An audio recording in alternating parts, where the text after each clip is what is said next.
ఓం శ్రీ గురుభ్యో నమ. శ్రీ శ్రీ శ్రీ యోగి రామానంద గురుపాదుకా పూజయామి. శ్రీ లలితా సహస్రనామ స్తోత్రంలోని 115వ శ్లోక వివరణ. నిత్యతృప్త భక్తనిధి నియంత్రీ నిఖిలేశ్వరీ మైత్రాదివాసనాలభ్య మహాప్రళయ సాక్షిణి. నిత్యతృప్త ఎల్లప్పుడూ సంతుష్టిని కలిగి ఉండునది. నిత్యము సర్వరూపానందమునందు తృప్తి చెందినది. ఇంకా ఏదో ఉంటే బాగుండు అనుకునే అసంతృప్తి పరుడికి ఆనందంగా ఉండే అవకాశమే లేదు. ఏమీ లేకపోయినా పచ్చడి మెతుకులు తృప్తిగా తినేవాడికి ఆ ఆనందం దక్కుతుంది. ఇచ్చిన దాన్ని, వచ్చిన దాన్ని, ఉన్నదాన్ని స్వీకరించేవాడికి ఆనందం ఉంటుంది. వాటికి పడిన తృప్తిని బట్టి వాడికి ఆ ఆనందం వస్తుంది. ఇటువంటి తృప్తితో ఎల్లవేళలా ఉండేదే అమ్మవారు. సాధకులైన వారు ఈ గుణము అలవర్చుకోవాలి. త్రికరణ శుద్ధితో ప్రయత్నం చేసి తత్ఫలితంగా వచ్చిన ప్రతిఫలాన్ని తృప్తిగా స్వీకరించాలి అని ఈ నామం సూచిస్తోంది. తర్వాతి నామం భక్తనిధి.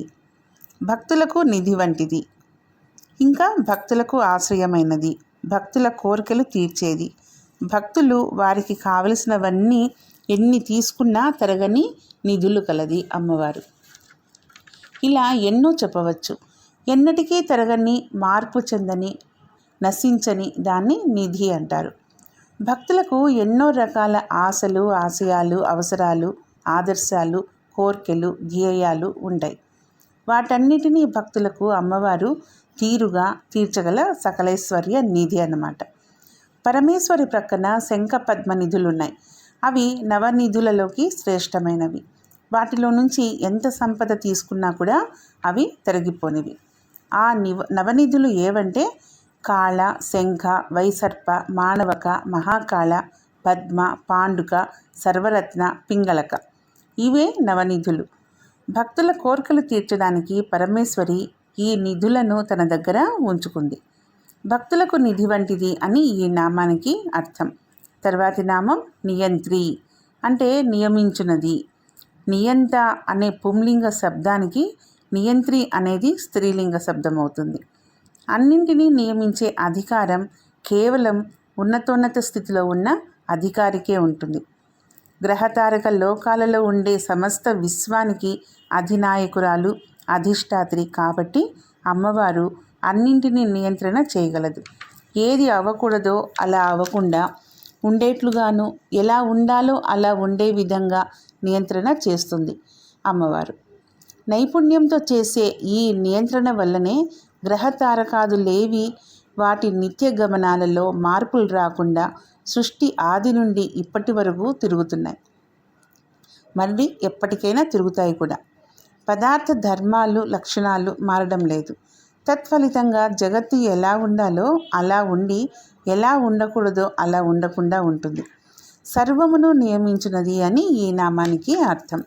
తర్వాతి నామం నిఖిలేశ్వరి, సమస్తానికి అధినాయకురాలు అని అర్థం. ఇంతకుముందు చెప్పుకున్న నామం నియంత్రి, ఇప్పుడు చెప్తున్న ఈ నామం నిఖిలేశ్వరి. ఈ రెండు నామాలు ఒకదానితో ఒకటి సంబంధం కలిగినవే. నిఖిలేశ్వరి అయితేనే కానీ నియంత్రి కాలేదు. అన్ని లోకాలు ఆ పరమేశ్వరి ఆధీనంలోనే ఉన్నాయి. అమ్మవారు యావత్ సృష్టి స్వరూపిణి అయినప్పుడు నిఖిలేశ్వరి ఎందుకు కాదు? సమస్తానికి ఈశ్వరి అని ఈ నామానికి అర్థం. తర్వాతి నామం మైత్రాది వాసనాలభ్య, స్నేహము మొదలైన సంస్కార బీజాల ద్వారా పొందబడినది అని అర్థం. మైత్రి, కరుణ, ముదిత, ఉపేక్ష అనే సంస్కార బీజాలను మైత్రాది వాసనా చతుష్టయం అంటారు. సర్వజీవుల యందు ద్వేషం లేకుండా ఉండి ఈ మైత్రాది వాసనా చతుష్టయము యోగ సాధకునికి ఉండాలి అని దీనర్థం. సఖ్యాభావం మైత్రిని, దయాదాక్షిణ్య స్వభావం కరుణను, పుణ్యపురుష సాంగత్య ముదిత లక్షణాన్ని, దుష్టుల పట్ల ఉదాసీన వైఖరి ఉపేక్షను సూచిస్తాయి. ఇదే విషయము యోగ సూత్రాల్లో కూడా చెప్పబడింది. అమ్మవారు కూడా వాసనా చతుష్టయం గల వారికే సులభంగా ప్రసన్నురాలు అవుతుంది. ఈ మైత్రాది 4 గుణాలను వాసనలు అంటారు. వాసనలు అంటే మనతో కలిసిపోయి ఉండేవి కానీ అంటినవి కాదు. మనసులో వీటిని గురించిన వివరాలు విడిగా ఉంటే అవి అంటినవిగా ఉన్నట్లు లెక్క, కానీ వాసనలుగా ఉన్నట్లయితే కాదు. మనసులో కలిసిపోయి ఉంటేనే అవి వాసనలు అవుతాయి. ఉదాహరణకు మంచుగడ్డ మీద సిరా పడితే మంచుకు సిరా అంటి ఉంటుంది. నీళ్లతో కడిగిన ఆ సిరా రంగు మంచుగడ్డ నుంచి వేరైపోతుంది. కానీ సిరా నీళ్లతోనే మంచుగడ్డ తయారైతే కడిగినా తుడిచిన ఆ సిరా రంగు మంచుగడ్డ నుంచి వేరు కాదనమాట. ఇలా ఉండే లక్షణాన్ని వాసన లక్షణం అంటారు. అలాగే ప్రతి జీవిలోనూ ఆయా జీవ లక్షణాలు వాసనలుగా ఉంటాయి. ఇచ్చిన ప్రతిఫలాలను బట్టి వాటి ఉనికిని గుర్తించే విధంగానే మనలో వాసన సంస్కారాలు ఉంటాయి. కానీ అవి బాహ్యంగా ఉన్నట్లు కనపడవు అని భావం. మైత్రి మొదలగు వాసనా చతుష్టయం గల వారిచే పొందబడినది అని ఈ నామానికి అర్థం. తర్వాతి నామం మహాప్రళయ సాక్షిని. గొప్పదైన ప్రళయం నందు సాక్షిభూతురాలుగా ఉండినది అని అర్థం. మహాప్రళయం సంభవించినప్పుడు జగత్తులోని జీవరాశి అంతా లయమైపోతుంది. లోకంలోని జీవరాశితో పాటుగా మిగిలిన వారు లయమైపోతారు. అంటే గతంలో చెప్పినట్లుగా దేవ, గంధర్వ, యక్ష, కిన్నర, కింపురుష, సిద్ధ, సాధ్య గణాలన్నీ కూడా నాశనమైపోతాయి. వీరందరికీ దైవత్వము, గంధర్వత్వము అనేవి గత జన్మలో చేసినటువంటి పుణ్యఫలం వల్ల వచ్చినట్టువే. కల్పాంతం కూడా బ్రహ్మ తన పదవిలో ఉంటాడు. కల్పాంతాన ఆ పరబ్రహ్మలో లీనమైపోతాడు. కల్పాంతంలో చేయబడిన శివతాండవానికి పాశము, అంకుశము, ధనుర్బాణాలు ధరించిన పరమేశ్వరియే సాక్షి అన్నమాట. లయం అంటే లీనమవడం అని అర్థం. పంచదార నీళ్ళల్లో కలిగి ఉంటే ఆ స్థితి పంచదారకు లయస్థితి అవుతుంది. ఆ నీళ్ళల్లో పంచదార ఉంటుంది కానీ కనపడదు. తన వ్యక్తిత్వాన్ని నీళ్ళల్లో కోల్పోతుందన్నమాట. దీనిని బట్టి లయం అంటే మరణించడము లేదా వినాశం కావడం కాదని, లయకారుడంటే వినాశకారుడు కాదని మనకి అర్థమవుతుంది. వినాశం కాకుండా లీనమై ఉంటాయి కాబట్టి ఈ స్థితిని ప్రళయము అన్నారు. లయం కంటే ప్రళయం, ప్రళయం కంటే మహాప్రళయం పెద్ద పన్నాలో జరిగే ప్రక్రియ అన్నమాట. ఉదాహరణకి ప్రతిరోజు మన పేరు, మన వేషభాషలు, చిరునామా మొదలగునవన్నీ కూడా మన నిద్రలో లీనమై ఉంటాయి. కాబట్టి నిద్ర మనకు లయం లాంటి స్థితి. మరణించినప్పుడు కూడా ఇటువంటి స్థితి.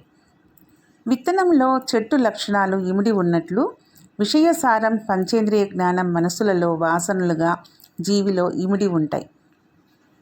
మరుజన్మ ఎత్తి దేహాన్ని పొందినప్పుడు అవి తిరిగి ఆ దేహంలో వ్యక్తమై మొలకెత్తుతాయి. కాబట్టి ఈ మరణము జీవికి ఓ ప్రళయం లాంటిదే కానీ అంతం అయితే కాదు. విశ్వంలోని అన్ని జీవులకు ఈ ప్రళయ స్థితి ఉంటుంది. ఇలా అర్థం చేసుకుంటూ పోతూ చిట్ట చివరకు ఈ మొత్తం బ్రహ్మాండానికి, విశ్వానికి, సృష్టికి సంబంధించిన ప్రళయాన్ని ఊహిస్తే అది మహాప్రళయం అవుతుంది.